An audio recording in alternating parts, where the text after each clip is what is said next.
well, they tied her up and they were choking her. My mom got to the gun and shot the other one ran off.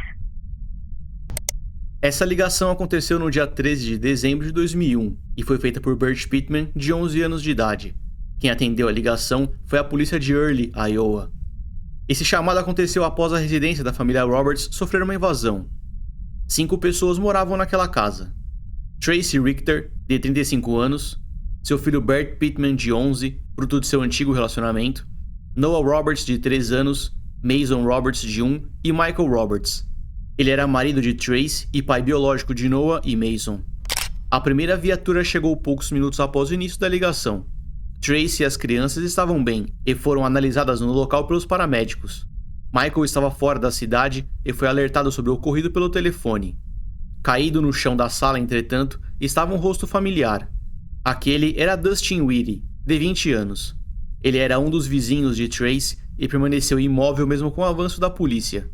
Dustin foi alvejado 9 vezes por arma de fogo e já estava sem vida quando o primeiro agente se aproximou. O óbito foi declarado no local. Tracy apresentava dificuldade para respirar e foi encaminhada ao hospital. Ela disse que a casa foi invadida por criminosos, no plural, e alegou que foi agredida e estrangulada com uma peça de roupa. Dustin era um amigo da família. Ele cortava grama para o casal frequentemente e ia com eles para a igreja aos domingos. Encontrá-lo morto no chão daquela casa foi uma surpresa para a polícia. Tracy alegou que a casa foi invadida por 2 pessoas. Dustin era uma delas. A mulher não conhecia o outro sujeito, mas descreveu sua aparência. Era um homem entre 1,80 e 1,90 de altura, deveria ter entre 35 e 40 anos de idade, e seu cabelo era preto ou castanho escuro. A perícia encontrou cerca de $20 mil em joias espalhadas pela casa. O objetivo da invasão não parecia roubo. Ambos atacaram Tracy e, segundo a mulher, o objetivo era ela. Em meio à briga, ela foi capaz de alcançar um revólver e disparou contra Dustin. Ele foi alvejado 9 vezes e faleceu no local. O segundo agressor fugiu. A polícia não conseguiu um retrato falado, mas começou a procurar pelo segundo criminoso enquanto conversava com vizinhos e familiares.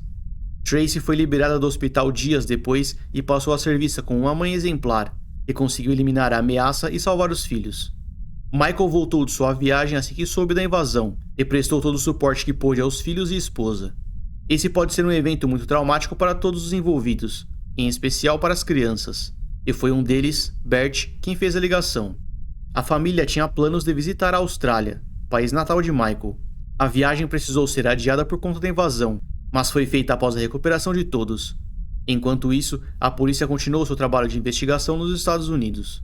Eles continuaram procurando pelo segundo sujeito, porém, uma descoberta trouxe as equipes de volta à unidade. A versão de Tracy apresentava legítima defesa, mas existia um problema. O corpo de Dustin exibia 9 perfurações, que vinham de 2 armas de fogo diferentes.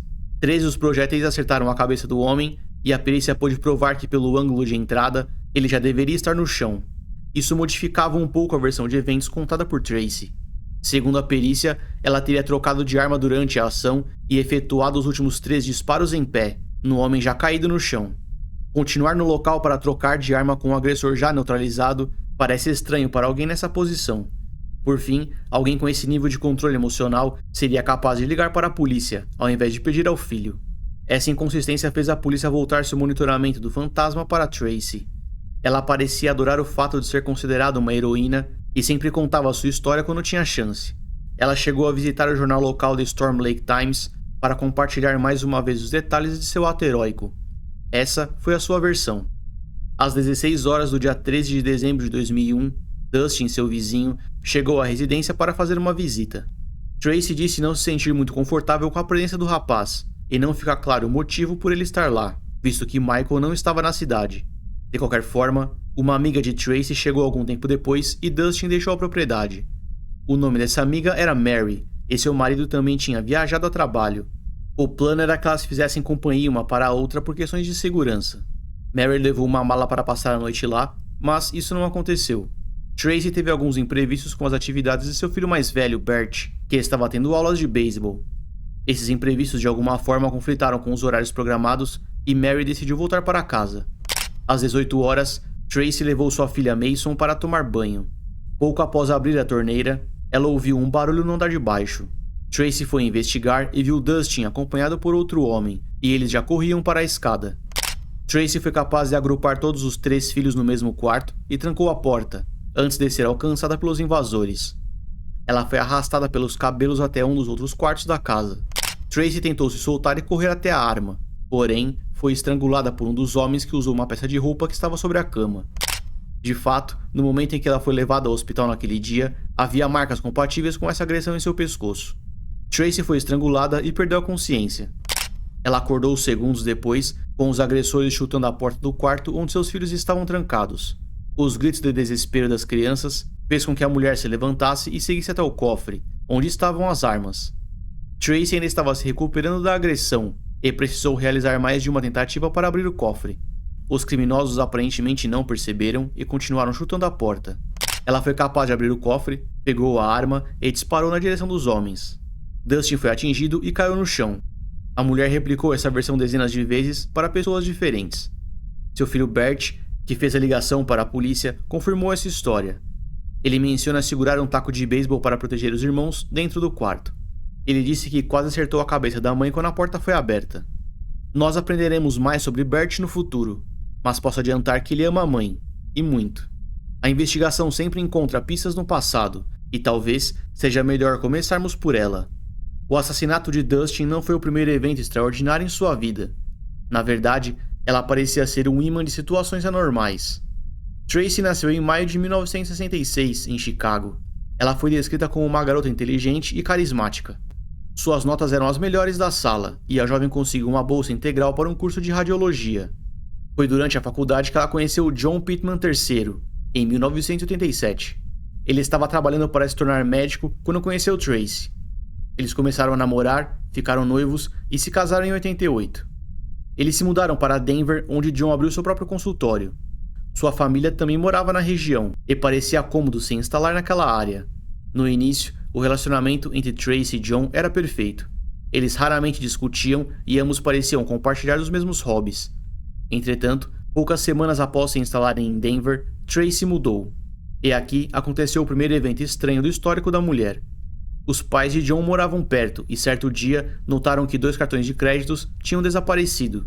Milhares de dólares foram gastos até que o cancelamento foi efetuado. A polícia deu início a uma investigação e todas as evidências apontavam para Tracy. Ela se demonstrou incrivelmente irritada com as acusações e negou ter feito aquilo. John escolheu ficar ao lado da esposa e terminou brigando com os pais. Isso resultou em seu afastamento da família e ele parou de ser convidado para eventos familiares. John entregou a vida ao trabalho.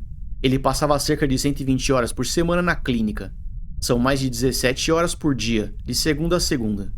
Isso reduziu drasticamente seu tempo em casa, que por consequência se convertia em menos tempo com a esposa. Tracy cobrou a atenção de John e as brigas começaram.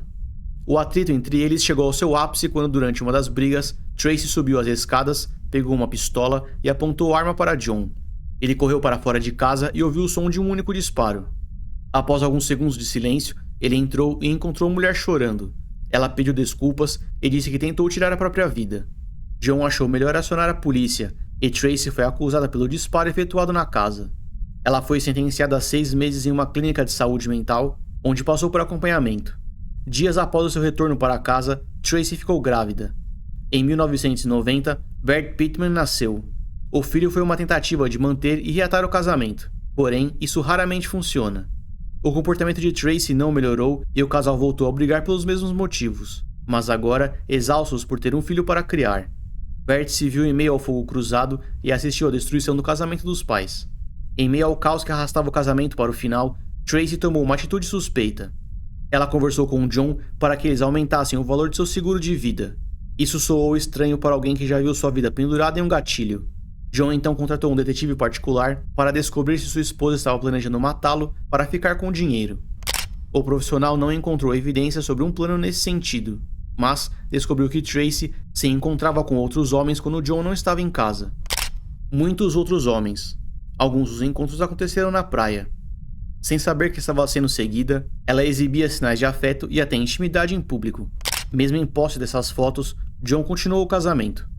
Em 1992, ele se mudou novamente para perto de outra parte da família, agora em Chicago. Tracy foi totalmente contra a mudança e protestou para que ficassem, mas não conseguiu. Na época, a família tinha 3 cachorros e 4 gatos. Eles, de alguma forma, foram vendidos para um laboratório que conduz experiências em animais. Tracy ficou responsável por organizar a viagem dos animais e nunca soube explicar como isso aconteceu. Esse foi apenas mais um dos eventos estranhos em sua lista, e não foi o último. Certo dia, ela fez uma ligação para John, que estava trabalhando.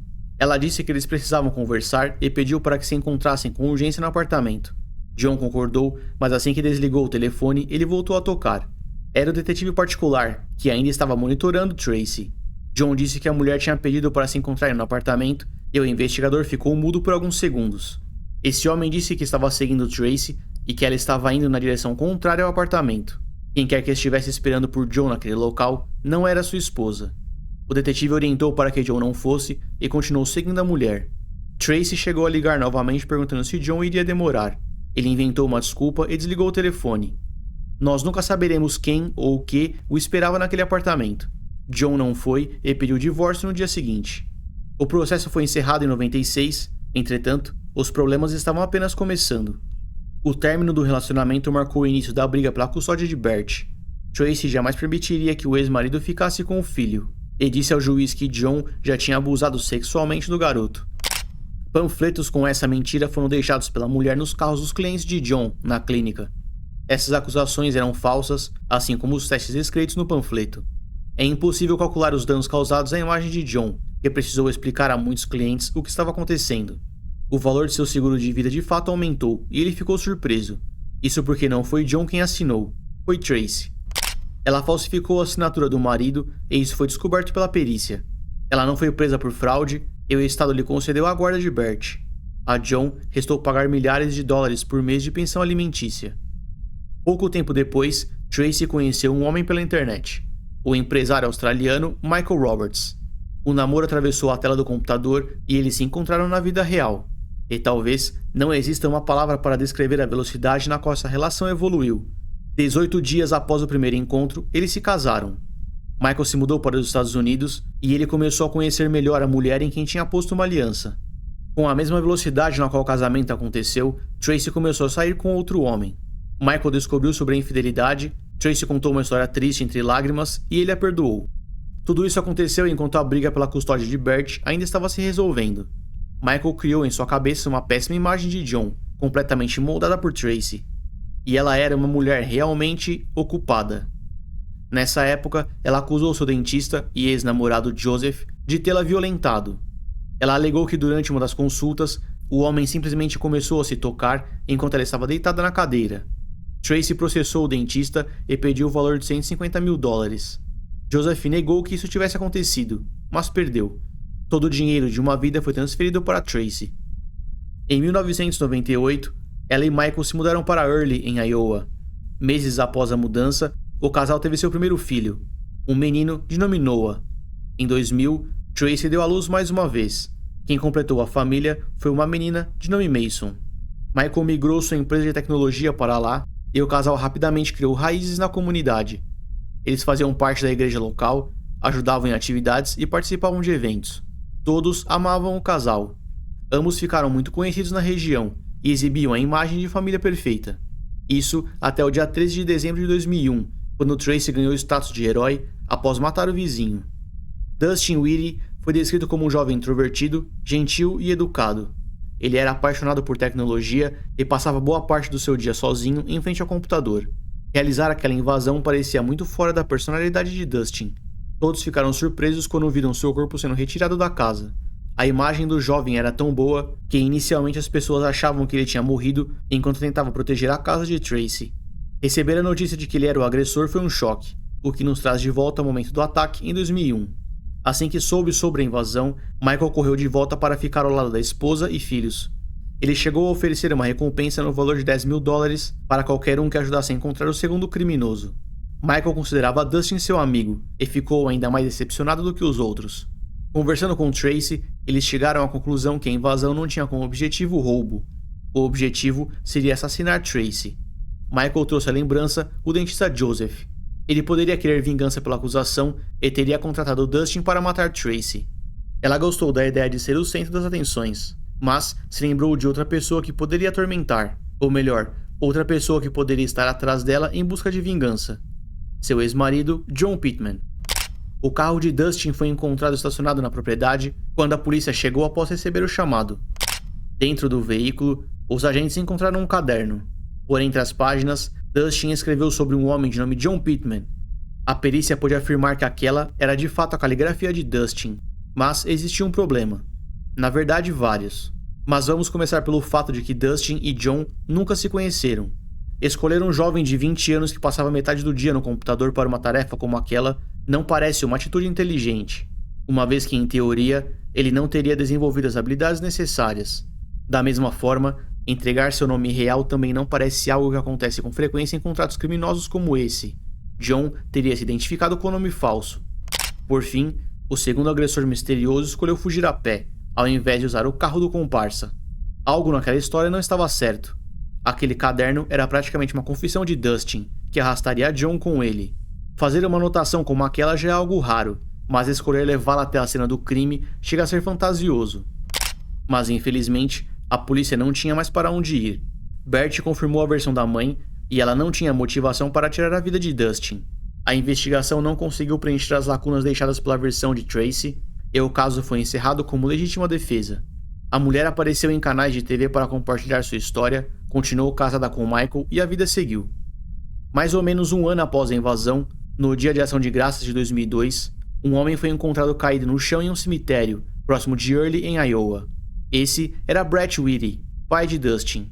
Ele foi encontrado já sem vida, com um grave ferimento de arma de fogo na cabeça. Próximo ao corpo, uma pistola. Brett tirou a própria vida diante do túmulo do filho. Ele deixou um bilhete de despedida, dizendo que seu coração foi destruído no dia da morte do filho. Ele chorava todos os dias e não suportou mais. A família de Dustin passou por uma segunda tragédia, e ainda não estava conformada com a versão que colocava o jovem como invasor. Eles processaram Tracy para reabrir o caso em 2003, porém perderam em 2005. O tempo passou e a história se repetiu. Tracy continuou saindo com outros homens, e Michael descobriu algumas traições. As brigas se tornaram constantes e o casamento caminhava para o fim. Tracy se demonstrou agressiva e abriu diversos buracos na parede via socos e chutes. Quando a polícia chegava na residência, ela assumia a máscara de vítima e guiava Michael para a delegacia através de suas mentiras. Ele ficava detido até que Tracy se acalmava e voltava para trazer o marido para casa. O ciclo se repetiu e Michael assistiu o nível de agressividade da esposa aumentar a cada dia. Com o casamento abalado e a vida em risco, ele começou a questionar se a versão de Tracy estava certa sobre o dia da invasão. Ele percebeu do que a mulher era capaz e voltou a conversar com os investigadores. A perícia nunca encontrou digitais, pegadas ou DNA desconhecido na casa que apontasse para um comparsa de Dustin. A única fonte que colocava um segundo criminoso no local era Tracy. A investigação nunca conseguiu comprovar a existência desse segundo criminoso. Talvez porque ele não existisse. Em 2004, Michael chegou ao seu limite. Ele se juntou ao time de John e entrou com um pedido de divórcio. Tracy recebeu a notícia e começou a acusar Michael de ter violentado os próprios filhos, exatamente como fez com John. Mas, desta vez, ela tinha uma outra carta para usar: a invasão. Tracy seguiu até a polícia com mais uma de suas brilhantes deduções. Ela disse ao detetive que, na verdade, não teria sido John o responsável pela contratação do assassinato. Teria sido Michael. Essa alegação tornava o caderno encontrado no carro de Dustin ainda mais absurdo, uma vez que citava John. Mas Tracy ignorou que ele existia. Ela disse ao agente que Michael falava muito enquanto dormia, e em certa noite confessou verbalmente ter contratado Dustin para matá-la, algo que ela estranhamente descobriu apenas anos após o ataque. Em 2007, o processo de divórcio se completou. Eles brigaram na justiça pela guarda dos filhos e Tracy venceu. Ela então se mudou para Omaha, em Nebraska. Michael fez o mesmo movimento para ficar próximo dos filhos. A mulher foi até a delegacia e apontou aquilo como stalking. Esse processo rendeu uma ordem de restrição para Michael, que ficou impossibilitado de se aproximar da casa de Tracy. Em 2009, essa mulher voltou novamente à delegacia. Ela apresentou uma foto do corpo de Dustin e alegou que Michael teria colocado em seu veículo para atormentá-la. A essa altura, a polícia já estava desconfiada de Tracy. O volume de ocorrências à sua volta era assustador. A investigação revirou a vida de Michael, mas chegou à conclusão de que não foi ele quem pôs a foto no carro de Tracy. E ela ter uma foto de Dustin morto é no mínimo estranho. Ela teve 2 maridos que, segundo ela mesma, ambos abusaram dos filhos. Teve um ex-namorado que parou atendimento para se tocar em sua frente, forjou a assinatura de John em seu seguro de vida, foi acusada por roubar cartões de crédito, tentou levar John para um encontro misterioso em um local que ela não estava e, por fim, salvou os filhos de 2 invasores, atirando com 2 armas diferentes em momentos diferentes, após ser enforcada. Era essa mulher que agora dizia estar sendo perseguida pelo ex-marido, ou ao menos um deles. Ela percebeu que a polícia já não tinha mais interesse em suas alegações e parou de tentar destruir a vida de Michael através do Estado, ainda que momentaneamente. Alguns meses depois, Tracy foi presa por fraude, mas ganhou liberdade condicional. Agora entraremos em uma parte um tanto estranha do caso. Em algum momento de 2010, Tracy alterou o próprio nome. Ela parou de usar o nome Tracy Richter e passou a se chamar Sophia Therese Corina Baroni Edwards. Sua empresa estava nesse nome, seus documentos pessoais estavam nesse nome, e ela agora andava pela cidade usando um sotaque britânico. O motivo é desconhecido. Mas todas as provocações feitas por Tracy, e manteremos esse nome pelo bem do vídeo, fizeram algo positivo. Trouxeram de volta o interesse da polícia. O caso da invasão foi reaberto por outra equipe que escolheu analisá-lo por uma perspectiva diferente, e eles descobriram algumas coisas. Um dos projéteis fez sua entrada pela parte de trás da cabeça de Dustin. Esse não era um ato de legítima defesa. Diferente dos vizinhos, a família de Tracy mantinha sempre as portas trancadas. A perícia não encontrou indícios de arrombamento naquele dia. Os agressores também não carregavam armas ou ferramentas, de nenhuma natureza, nem lâminas, nem armas de fogo, o que soa muito estranho para um suposto plano de assassinato. Para a alegria da família de Dustin, essa nova equipe da polícia conseguiu trazer o caso de legítima defesa para assassinato. Dustin estava desarmado, não forçou acesso à residência e foi alvejado na parte de trás da cabeça. O único pilar que sustentava a legítima defesa era a alegação de Tracy, e a sua credibilidade já tinha chegado ao fim. No dia 27 de julho de 2011, Tracy Richter foi presa pelo homicídio de Dustin Whitty. Ela foi encaminhada ao Douglas County Jail em Omaha, Nebraska, onde entrou em contato com seu advogado. O comportamento de Tracy sempre foi expansivo, e ela começou a gritar que tiraria a própria vida. O Estado precisou colocá-la na ala de prevenção ao suicídio. No momento da prisão de Tracy, ela tinha em sua posse uma série de documentos. Isso porque ela estava para alterar o próprio nome mais uma vez. Em sua próxima identidade, seu nome estaria como Heidi Joanna Frospaca, exatamente o mesmo nome da esposa atual de Michael. Pois é. O julgamento de Tracy começou no dia 24 de outubro de 2011. A nova versão da investigação apontou para um homicídio premeditado. Tracy teria convidado Dustin para sua casa, forçado o jovem a escrever o texto no caderno apontando para John e o assassinado em seguida. A motivação seria a vingança, não de Dustin, mas de John. Tracy queria de alguma forma atingir o ex-marido. Como a emboscada no apartamento não funcionou, ela forjou aquela cena e texto para que ele fosse apontado como culpado. Ela comprou o caderno, inventou uma desculpa para se livrar de sua amiga que ia dormir na casa e trouxe o vizinho de volta. Dustin foi apenas usado e descartado, como se fosse um objeto. O espaço de tempo entre o primeiro e último disparo realizado na vítima foi de aproximadamente 10 minutos. Tracy queria ter certeza de que ele estava morto antes da chegada da polícia. Foi ela mesma quem fez a marca em seu pescoço para simular o ataque. No dia 4 de novembro de 2011, Tracy Ann Richter foi julgada culpada por homicídio em primeiro grau. Em 5 de dezembro, ela foi sentenciada à prisão perpétua, sem a possibilidade de liberdade condicional. Tracy chorou e continuou abraçada à sua versão de legítima defesa. Na prisão, ela fez um novo melhor amigo, Jim Landa, preso por estuprar uma criança. Eles trocaram diversas cartas e, em uma delas, Tracy deu informações suficientes para que Jim encontrasse Michael e seus 2 filhos. Seus próprios filhos. O que nos traz de volta a Bert Pittman. Ele realmente amava Tracy, que usou isso para manipulá-lo. Era através de Bert que ela conseguia informações sobre o ex-marido. Bert provavelmente sabe mais do que falou para a polícia, mas ele continua fiel à mãe. Seus irmãos eram novos demais para ajudar no caso. Em 2011, Michael Roberts conseguiu a guarda dos filhos e se mudou com eles para a Califórnia.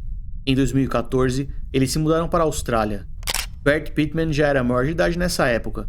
Ele continua ao lado da mãe, alega que ela matou Dustin em legítima defesa e tenta trazê-la de volta para a liberdade.